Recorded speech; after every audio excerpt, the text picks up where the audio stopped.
बोल बम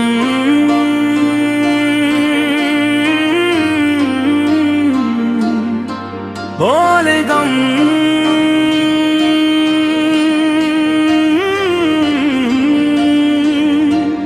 हर हर बम बम भोले के डगरिया चली हम तुम, कांधे पर कांवर हाथ में गंगा जल, देवघर धाम गूंजे बम बम।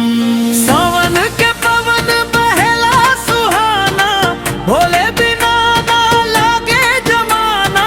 डमरू बाजे गूंजे जयकार, महादेव खोले किस्मत के द्वार, किस्मत के द्वार।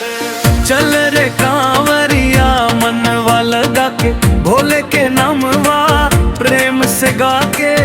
एक लोदार जल अर्पण करिहा, जीवन भर बाबा के कृपा पैबा। केसरिया कपड़ा माथे तिलक, भोले के भक्ति लागे अमृत दे। घर नगर री सबसे न्यारी, जय जय बोले दुनिया सारी।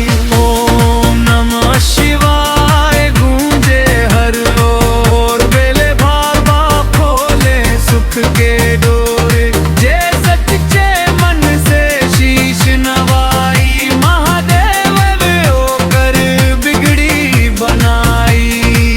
बोल बम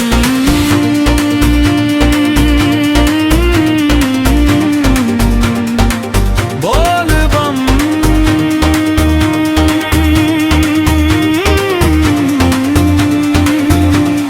हर हर बम बम भोले के डगरिया चली हम तुम।